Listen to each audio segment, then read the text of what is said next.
Bébetela si eres inocente. Esas palabras cortaron el aire en plena cena benéfica, justo en el momento en que Anika Bell, una sirvienta negra, colocaba una copa de cristal junto al asiento de la prometida del multimillonario Roman Pierce. Viven Cross empujó la copa hacia Anika. Tú la serviste. Ahora pruébala. Anika miró aquel líquido dorado y pálido. Después miró el rostro sonriente de Viven. 10 minutos antes, Viven la había acusado de haber puesto algo en el champán. Ahora, 2 docenas de invitados observaban en silencio. Suscríbete y cuéntanos desde dónde nos estás viendo, porque un detalle diminuto dentro de esta copa está a punto de cambiarlo todo. Yo no preparé su bebida, dijo Anika.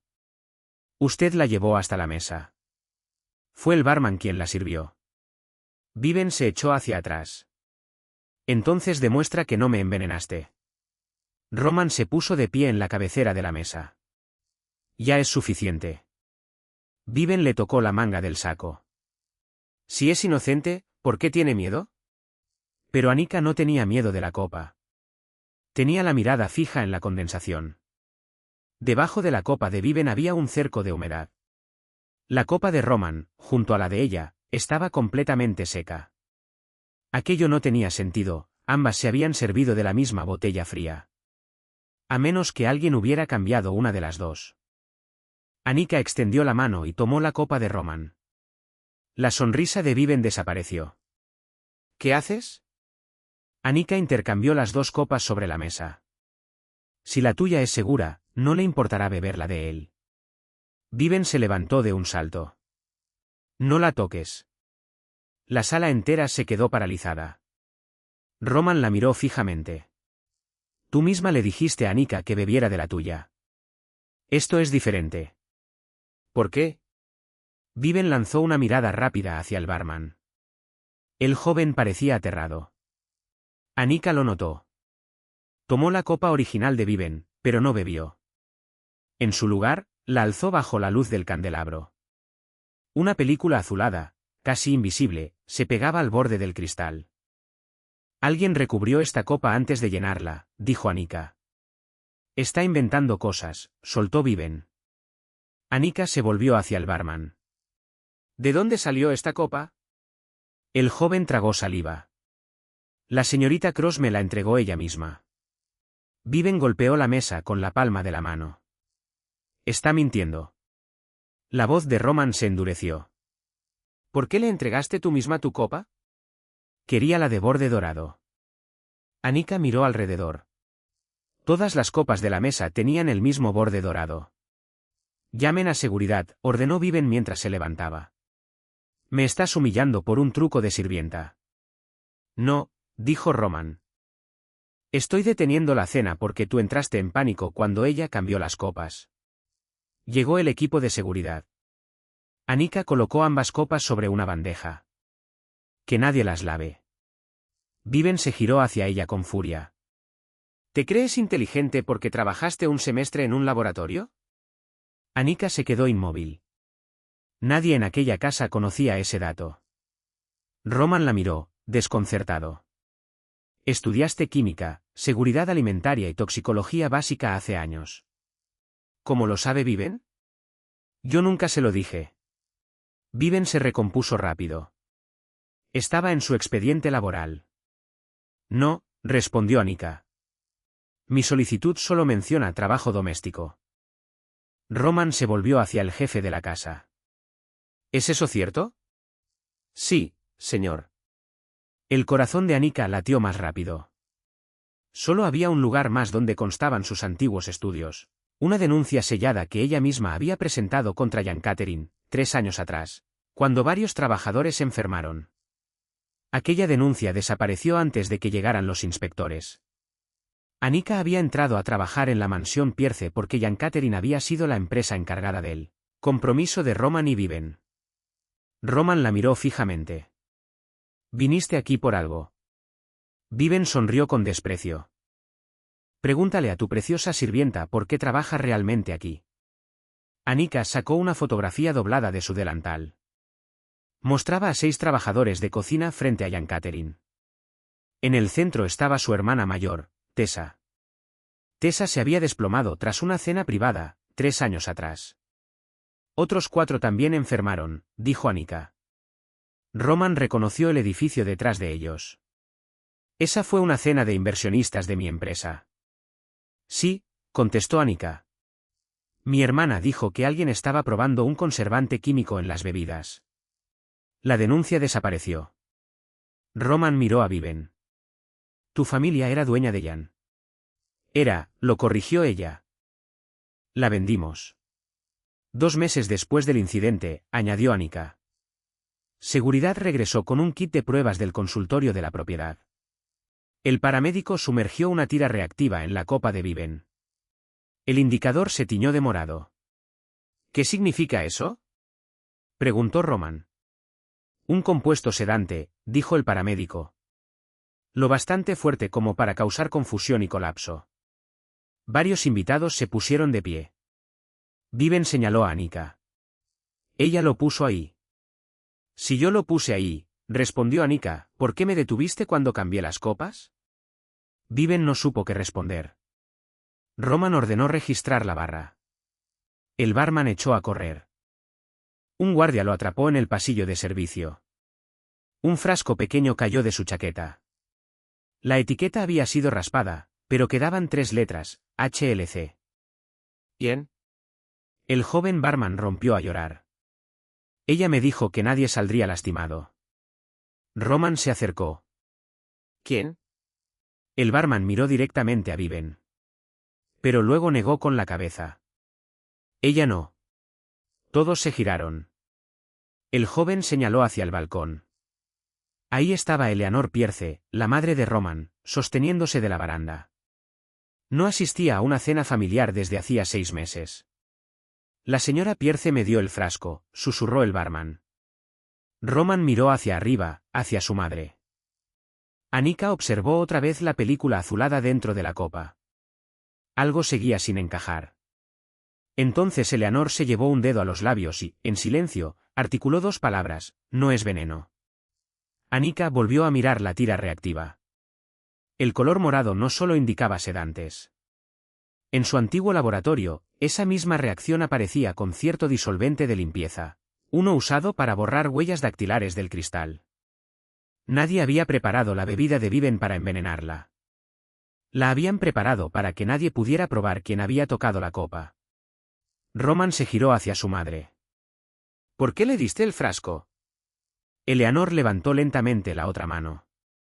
Alrededor de su muñeca llevaba puesto el brazalete hospitalario que había desaparecido junto con Tessa. Roman se quedó mirando fijamente aquel brazalete. Tessa, dijo. ¿Cómo conoces ese nombre? Eleanor Pierce bajó despacio las escaleras del balcón. Su rostro estaba pálido, pero su voz sonaba firme. Porque Tessa vino a buscarme la noche en que colapsó. El pecho de Anika se tensó. Mi hermana estuvo inconsciente 3 días. No esa primera noche, dijo Eleanor. Anika se acercó más. Usted la vio antes de que llegara la ambulancia. Eleanor asintió. Tessa llegó hasta mi auto, afuera de Jan. Temblaba, pero estaba consciente. Me entregó ese brazalete y me pidió que jamás dejara que el padre de Viven supiera que yo lo tenía. Viven se apartó de la mesa. Esto es una locura. Roman la miró. Siéntate. No voy a dejar que tu sirvienta me interrogue. Ella no te está interrogando, dijo Roman. Yo sí. Eleanor se quitó el brazalete y se lo entregó a Anika. En la parte interior, debajo del nombre de Tessa, alguien había grabado un número, 6 de abril del 27. Anika reconoció el patrón de inmediato. Tessa usaba estos códigos para el almacén de la cocina. Fila 27, estante 4, contenedor 6. Roman se volvió hacia el jefe de la casa. ¿Dónde? Anika respondió primero. Aquí no. En Jan. Las manos de Viven se aferraron con fuerza al mantel. Roman lo notó. ¿Sabes de qué está hablando? Sé que Jan tenía cuartos de almacenamiento. Eso no prueba nada. Eleanor miró a Anika. Tessa me dijo que el conservante no se estaba probando en bebidas. Se estaba probando en personas. El paramédico se quedó boquiabierto. ¿Qué tipo de conservante? Nunca supe la fórmula, respondió Eleanor. Tessa lo llamaba CP9. Anika se quedó helada. Había visto ese código en los cuadernos de su hermana. CP9 se describía como un compuesto para prolongar la vida útil de las guarniciones de fruta costosa. Tessa había escrito una advertencia junto al nombre, nunca calentar por encima de 30 grados. ¿Qué pasa si se calienta? Preguntó Roman. Anika miró la copa de champán. Se descompone en un compuesto muy similar a un sedante. La sala quedó en absoluto silencio.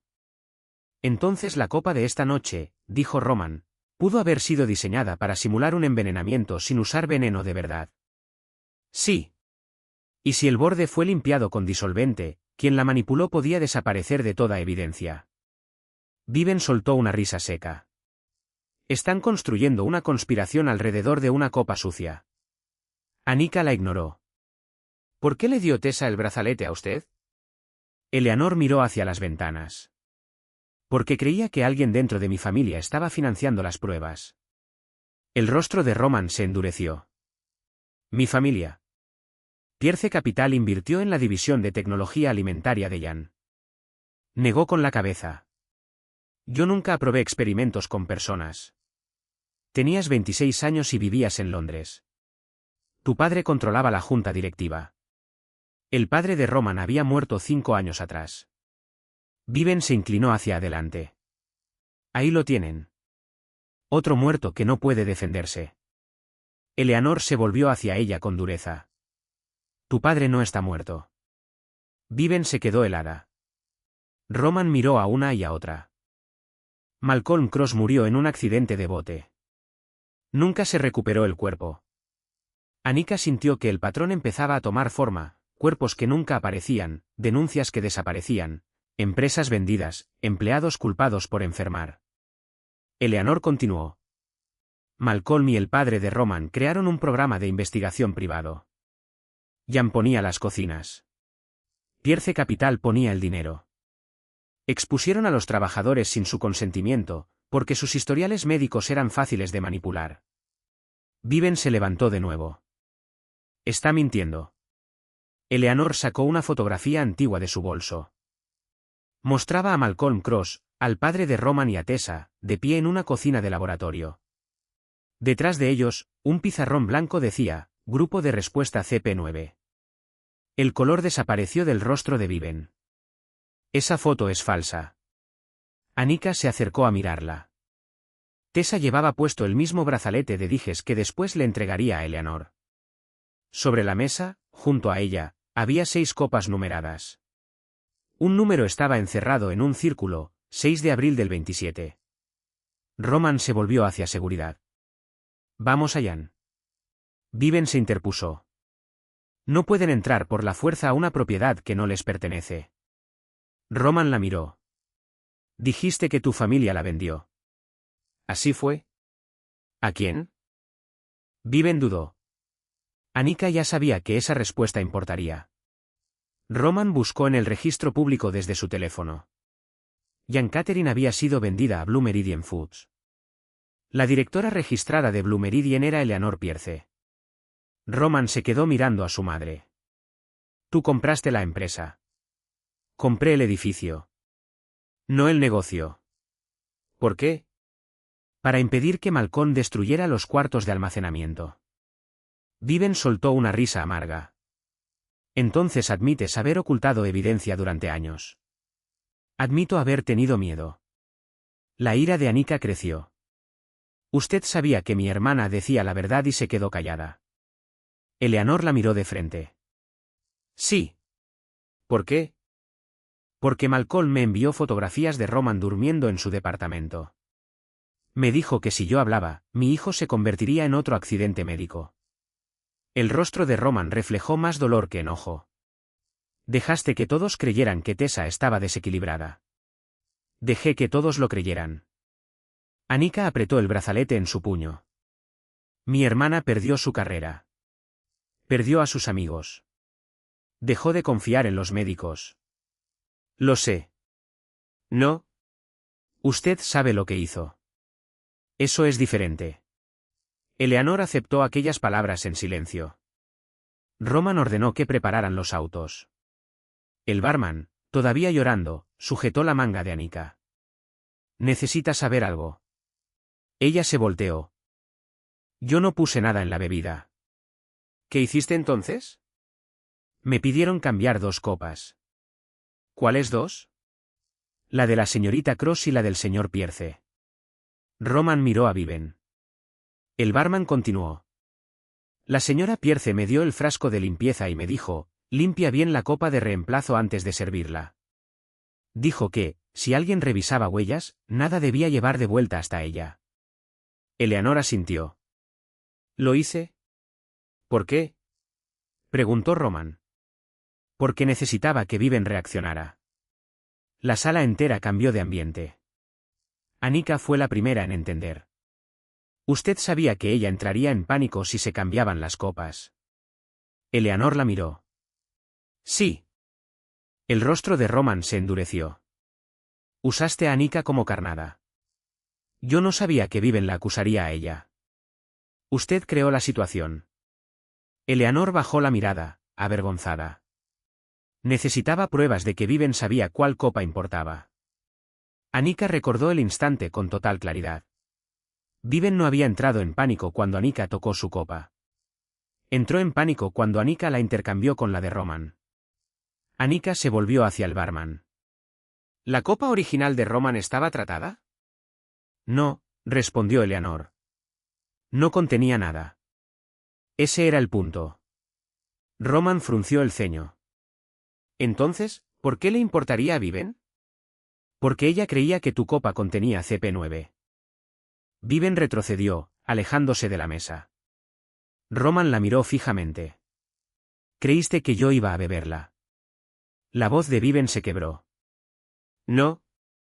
Eleanor se acercó un paso más. Malcolm me contactó hace 3 semanas. Dijo que las pruebas se reiniciaban esta noche. Un escalofrío recorrió a Anika. ¿Contra Roman? No exactamente, dijo Eleanor, mirando hacia la lista de donantes. Esta cena benéfica reúne a 6 ejecutivos cuyas empresas están decidiendo si financian un programa de nutrición médica. Malcolm quería que uno de ellos colapsara al beber del lugar de Roman en la mesa. ¿Por qué el lugar de Roman? Preguntó Anika. Para que pareciera que alguien lo atacó a él y envenenó al invitado equivocado. Roman miró a Viven. Se suponía que tú te sentarías en mi silla. Viven no dijo nada. El jefe de la casa revisó el plano de asientos. El doctor Samuel Creed estaba asignado junto al señor Pierce. Pero la señorita Cross cambió las tarjetas de lugar 20 minutos antes de la cena. Anika conocía ese nombre. El doctor Samuel Creed había firmado, 3 años atrás, el informe que descartaba como intoxicación alimentaria la enfermedad de los trabajadores de Jan. Iban a silenciar al médico que encubrió el ensayo original, murmuró Roman. No, dijo Anika. Iban a hacerlo parecer otra víctima. Recordó la denuncia de Tessa, el doctor Creed no había escrito los primeros hallazgos médicos. Los había reemplazado. Si Creed colapsa esta noche, todos los casos antiguos se le achacarán a la misma toxina misteriosa. Hará que los trabajadores originales parezcan víctimas accidentales, en lugar de sujetos de prueba. Eleanor asintió. Eso es lo que quiere Malcolm. Roman llamó al doctor Creed. Nadie contestó. Seguridad revisó el salón, su silla estaba vacía. Un mesero recordó haberlo visto salir por el pasillo de servicio tras recibir una nota. El estómago de Anika se tensó. ¿Qué decía la nota? El mesero miró a Viven. Que la señorita Cross lo necesitaba en la bodega de vinos. Roman se movió antes que nadie más. La puerta de la bodega estaba abierta. Adentro, el doctor Creed yacía en el suelo junto a una copa rota. Respiraba, apenas. El paramédico corrió hacia él. Anika vio una mancha azul en el puño de su camisa. No toquen la copa, dijo. El paramédico revisó sus pupilas. Sedación. Posiblemente por descomposición de CP9. Roman miró a Viven. Tú lo trajiste aquí. Yo no fui. El teléfono de Creed estaba junto a él. Un mensaje aparecía abierto, enviado desde el número de Viven Cross, baja sola. Necesitamos corregir lo que firmaste sobre Tessa Bell. Viven se quedó mirando la pantalla. Ese mensaje no salió de mí. Roman levantó el teléfono de Viven. El mensaje está en tu bandeja de enviados. Yo nunca lo mandé. Anika revisó la hora, 8:12 de la tarde. A las 8:12, Viven había estado de pie junto a la mesa de la cena, frente a 20 personas. Alguien había usado su cuenta. Roman se volvió hacia su madre. Malcolm. Posiblemente. De pronto, el Dr. Creed sujetó la muñeca de Anika. Abrió los ojos a medias. Tu hermana, susurró. Anika se arrodilló junto a él. ¿Qué pasa con Tessa? Ella no colapsó por el CP9. ¿Qué? Se ofreció como voluntaria para probar el antídoto. Anika lo miró, sin poder creerlo. Tessa lo sabía. Creed luchó por respirar. Trataba de salvar a los trabajadores que ya habían sido expuestos. Eleanor se veía visiblemente conmocionada. Creed continuó. Malcolm cambió la dosis. Quería saber cuánto podía tolerar el antídoto antes de fallar. La voz de Anika se quebró. Experimentó con ella. Creed asintió. Después ella encontró el registro. ¿Dónde está Tessa ahora? Creed miró hacia los estantes de botellas. Detrás del estante 27. Roman apartó el estante de botellas número 27. Detrás apareció un panel de acero. En el estante 4 había un teclado numérico. Anika escribió, 6 de abril del 27. La pared se abrió. Un cuarto frío se extendía más allá. Adentro había refrigeradores médicos, cajas selladas y viejos expedientes de empleados. En el centro, una cama de hospital, vacía, aunque el monitor junto a ella todavía estaba tibio. Sobre la almohada descansaba una nota escrita a mano. Anika, si encontraste esto, no confíes en la mujer que lleva mi brazalete. Anika bajó la mirada hacia su propia muñeca. Llevaba puesto el brazalete de Tessa. Eleanor se lo había entregado. Roman se giró lentamente hacia su madre. Eleanor retrocedió. Yo no escribí eso. Anika abrió el cierre del brazalete. Algo afilado presionó su dedo. Un diminuto chip rastreador parpadeaba en su interior. En ese instante, las puertas de la bodega se cerraron de golpe. Las luces cambiaron de blanco a rojo. Un altavoz sonó sobre sus cabezas. Era la voz de Malcolm Cross. Gracias, Eleanor. Por fin trajiste a ambos herederos hasta el laboratorio. Roman miró a Anika. ¿Ambos herederos? Una pantalla se encendió sobre la cama vacía. Dos árboles genealógicos aparecieron uno junto al otro, Pierce Bell. Una línea conectaba directamente a Tessa Bell con el padre de Roman. Otra línea conectaba a Anika con un fideicomiso valuado en cientos de millones de dólares. Malcolm rió a través del altavoz. Ahora por fin podemos terminar el ensayo que sus padres empezaron. Anika se quedó mirando el árbol genealógico, negándose a que aquella cifra junto a su nombre la distrajera de la cama vacía. ¿Dónde está Tessa? Apareció una segunda transmisión. Su hermana estaba sentada dentro de una cámara de vidrio, en algún lugar bajo Jan, consciente, más adulta, mirando directamente hacia la cámara. Tessa levantó una tarjeta escrita a mano, no dejen que vuelvan a analizar la sangre de Roman. Las luces rojas de emergencia hacían que el laboratorio pareciera una advertencia constante. Anika observó la pantalla donde Tessa estaba sentada dentro de la cámara de vidrio. Su hermana se veía mayor, más delgada, pero indudablemente viva. Tessa levantó otra tarjeta, la sangre de Roman abre el fideicomiso. Roman miró el árbol genealógico sobre ellos. ¿Qué fideicomiso?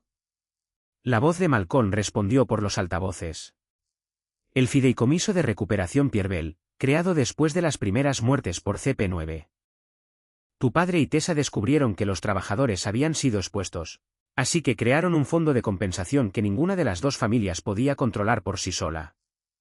Anika señaló la línea que conectaba a Tessa con el padre de Roman. ¿Qué significa eso? Eleanor dio un paso al frente. Tessa no era su hija. Era su compañera de investigación. Roman se giró. Mi padre trabajó con ella. Financió el proyecto original del conservante, dijo Eleanor. Tessa, más tarde, desarrolló un antídoto.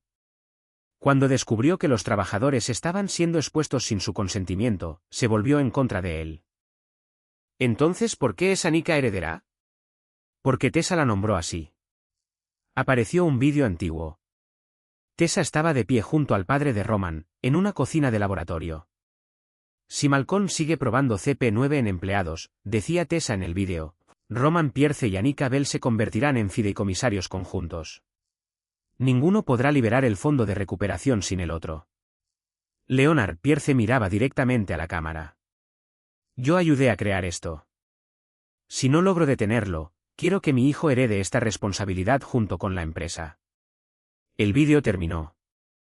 Malcolm volvió a hablar. El fideicomiso contiene mucho más que dinero de compensación. Un brazalete de metal se cerró alrededor de la muñeca de Tessa. Lleven a Roman a la estación de sangre. Un panel se abrió junto a la cama de hospital vacía. Adentro había 2 tubos de recolección. Roman avanzó hacia allí. Anika lo detuvo, sujetándolo del brazo. No. Tiene a tu hermana y quiere tu sangre sin explicar por qué. El doctor Creed, todavía débil, se apoyó en el marco de la puerta. No es un análisis de sangre normal. Todos se giraron hacia él. El fideicomiso usa confirmación biológica. Leonard y Tessa creían que las firmas podían falsificarse. Los herederos designados deben entregar muestras frescas juntos. Roman entendió. Si los dos damos sangre, el fideicomiso se abre. Creed asintió. Y también se abren los registros originales del ensayo. ¿Para qué los necesita Malcolm? Preguntó Anika. Identifican a cada inversionista privado, director de hospital, ejecutivo, político y socio farmacéutico que financió los experimentos. La voz de Malcolm se afiló. Doctor, se suponía que debía seguir inconsciente. Creed lo ignoró. Tessa sigue viva porque es la única que conoce el código de apagado. Tessa alzó otra tarjeta, no lo habrán aquí. El suelo bajo los pies de Roman hizo un clic. Anika lo escuchó. Muévete. Lo empujó hacia un lado justo cuando un brazo de contención salió de la estación de sangre y atrapó la manga de su chaqueta. Gas empezó a salir de los ductos del techo. Eleanor se cubrió la boca. Nos está empujando hacia la estación. Anika miró hacia los refrigeradores. Abran todas las puertas de almacenamiento frío. Roman y Creed las abrieron de golpe. Salió una ráfaga de aire helado mientras Creed activaba el compresor de emergencia. La alarma de gas cambió de tono. Desviación de ventilación activada, anunció el sistema. Malcolm maldijo. Anika se enfrentó a la cámara. Si colapsamos, no obtienes nada. El gas se detuvo. Roman la miró. Nos ganaste tiempo. No mucho. Tessa levantó otra tarjeta, 6 de abril del 27 nunca fue una ubicación. Anika se quedó mirando fijamente. El código había abierto la bodega. Pero era una secuencia. El doctor Creed asintió. Secuencia de respuesta al CP9. 27 segundos de exposición. 4 minutos de observación. 6 miligramos de antídoto. El rostro de Anika se tensó. Eso fue lo que le hicieron a Tessa y a los trabajadores originales. Roman miró hacia la cámara. ¿Podemos usarlo en contra del sistema? Tessa asintió. Anika vio el puerto de antídoto bajo la silla de Tessa. Si hacemos que la computadora crea que ocurrió una prueba, tal vez la libere. Durante la observación, Creed examinó el disolvente de limpieza con calor. Su respuesta térmica puede imitar al CP9. Eleanor se colocó bajo la cámara principal. Malcolm, ¿qué? Sacó una memoria USB de su collar. Copié la lista de inversionistas hace 20 años. Malcolm guardó silencio mientras observaba a Eleanor. Anika vertió disolvente en un frasco de muestra. Creed lo calentó y Roman lo conectó al sensor de la cámara. Exposición a CP9 detectada. 27 segundos. Anika contó. Al llegar a 27, Creed inyectó solución salina en el puerto de antídoto. Observación. 4 minutos. El brazalete de Tessa se liberó. «Corre», susurró Anika. Tessa forzó la puerta de la cámara y desapareció por el corredor. Malcolm gritó. Sonó una segunda alarma, brecha en la protección del fideicomiso. La pared detrás del árbol genealógico se abrió. Adentro apareció un maletín de metal negro. Roman se acercó a tomarlo. Anika lo detuvo. Tessa dijo que no lo abriéramos aquí. Lo llevaron hacia la salida de servicio. La puerta se bloqueó. Malcolm apareció al otro lado del corredor de vidrio, sujetando a Tessa del brazo, con un inyector presionado cerca de su cuello. «Sigues complicando todo esto». Anika observó el inyector. Sin tapa. El cilindro está vacío. Estaba mintiendo. Suéltala. Abran el maletín. No, ella muere. Se te olvidó algo, dijo Anika. ¿Qué? Tú mismo nos enseñaste a fijarnos en el cristal. Roman siguió su mirada. El liberador de emergencia de la partición de Malcolm estaba justo debajo de la caja de alarma roja. Roman lo golpeó. La puerta de vidrio se desbloqueó. Tessa clavó el talón en el pie de Malcolm y se liberó de un giro. Roman tiró de ella justo cuando seguridad entraba detrás de ellos. Malcolm huyó hacia el laboratorio inferior. Tessa se derrumbó en los brazos de Anika. «Estás viva», susurró Anika. «Traté de volver a casa». «¿Por qué no lo hiciste?» Tessa miró a Eleanor. «Porque alguien seguía diciéndole a Malcolm dónde me habían movido». Todos se giraron. El rostro de Eleanor cambió. «Yo estaba protegiendo a Roman». «Tú te estabas protegiendo a ti misma», dijo Tessa. Señaló la memoria USB de Eleanor. «Eso no es una lista de inversionistas». Roman la tomó. «¿Qué es?» «La autorización que muestra quién aprobó la primera exposición de trabajadores». Eleanor extendió la mano hacia la memoria. Roman dio un paso atrás. «¿Quién la aprobó?» Tessa lo miró directamente. «Tu madre». Eleanor cerró los ojos. El rostro de Roman quedó completamente vacío. Anika abrió el maletín negro antes de que la revelación pudiera detenerlos. Adentro había registros de compensación, grabaciones del ensayo y un sobresellado dirigido a ambos herederos. La letra de Leonard Pierce cubría la primera página. Roman y Anika, no transfieran el fideicomiso a ninguna de las dos familias. Entréguenlo a los trabajadores. Una segunda página listaba una cuenta con $380 millones. No era herencia. Era compensación no pagada. Tessa tocó la página.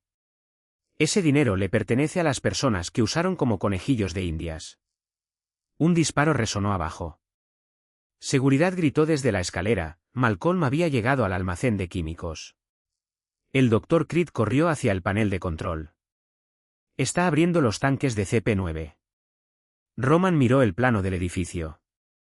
Si se liberan, todos aquí y media manzana afuera podrían inhalar el mismo compuesto que envenenó a los trabajadores. La alarma empezó una cuenta regresiva, 10 minutos para la ventilación manual. Tessa tomó la mano de Anika. El código de apagado no son números. ¿Qué es entonces? Una frase que Leonard me hizo prometer no decir jamás, a menos que ambos herederos estuvieran presentes. Roman se colocó junto a Anika. Dile. Tessa negó con la cabeza. En el momento en que la diga, el fideicomiso se transfiere de forma permanente, lejos de ambas familias, y se publica el nombre de cada inversionista. Anika miró los nombres de los trabajadores dentro del maletín. Eso suena justo. Algunos de esos inversionistas todavía controlan hospitales, tribunales y departamentos de policía. A su alrededor, las alarmas parpadeaban sobre estantes llenos de evidencia. Anika comprendió que cada atajo que Malcolm había tomado dependía de que la gente se quedara callada. Su hermana había sobrevivido dejando pistas.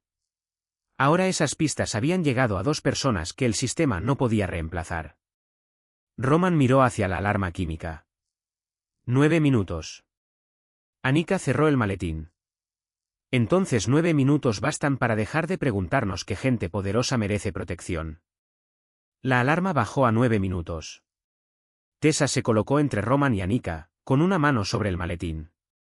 La frase de apagado transfiere todo a los trabajadores, dijo. Una vez pronunciada, ningún Pierce ni ningún Cross podrá revertirlo. Roman miró el total de la cuenta. 380 millones nunca fueron nuestros. Anika asintió. Entonces dila. Tessa se acercó a la consola. Un micrófono se elevó. La voz de Malcolm irrumpió por los altavoces. Haz eso y cada expediente de inversionista se hace público.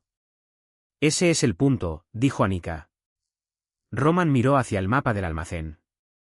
8 minutos. Tessa colocó la palma sobre el escáner. Ambos herederos deben confirmar. Roman puso su mano junto a la de ella. Anika hizo lo mismo. El sistema pidió la frase de apagado. Tessa respiró hondo. Los trabajadores nunca fueron el experimento. Ellos eran los dueños de la verdad. El edificio quedó en completo silencio. Después, todas las pantallas cambiaron, transferencia del fideicomiso completada. Beneficiarios, trabajadores verificados y familias sobrevivientes. Divulgación pública iniciada. Nombres, pagos, grabaciones del ensayo y expedientes médicos comenzaron a subirse a reguladores, periodistas, abogados laborales y hospitales. Eleanor miró las pantallas. Mi nombre está ahí. Debería estarlo, dijo Tessa. La alarma química continuó. 7 minutos. El Dr. Creed señaló hacia el nivel inferior. Malcolm evadió el apagado digital. Hay que cerrar la ventilación manualmente. Roman corrió hacia las escaleras. Anika lo siguió. Tessa la sujetó del brazo. Ya has hecho suficiente. No. Llevo 3 años preguntándome por qué desapareció mi hermana. No voy a detenerme ahora. Bajaron junto con el equipo de seguridad. El almacén de químicos brillaba bajo las luces de emergencia. Malcolm estaba de pie junto a 3 tanques de acero, aferrado a la palanca de ventilación manual. Ya lo publicaron todo, dijo. Roman avanzó. Aléjate de los controles. Malcolm rió. Sigues hablando como si esto te perteneciera. No me pertenece. Esa respuesta lo desestabilizó. Anika observó el ensamblaje de la válvula. 3 tuberías conectaban a una sola rueda de bloqueo. Cada una tenía una etiqueta con la misma secuencia. No toquen la palanca principal, dijo. Es un señuelo. El Dr. Creed lo entendió. Al tirar de ella se abren los 3 tanques a la vez. La sonrisa de Malcolm se desvaneció. Anika señaló las válvulas más pequeñas. 27 segundos. 4 minutos. 6 miligramos. El apagado sigue el mismo orden. Malcolm sujetó a Roman y presionó un fragmento de vidrio roto contra su cuello.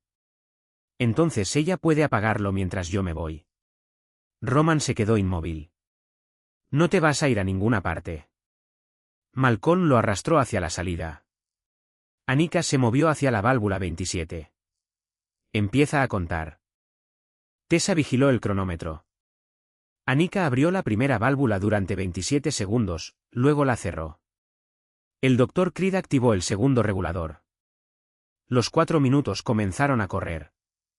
Malcolm arrastró a Roman aún más lejos. Debiste haber bebido esa copa en la cena.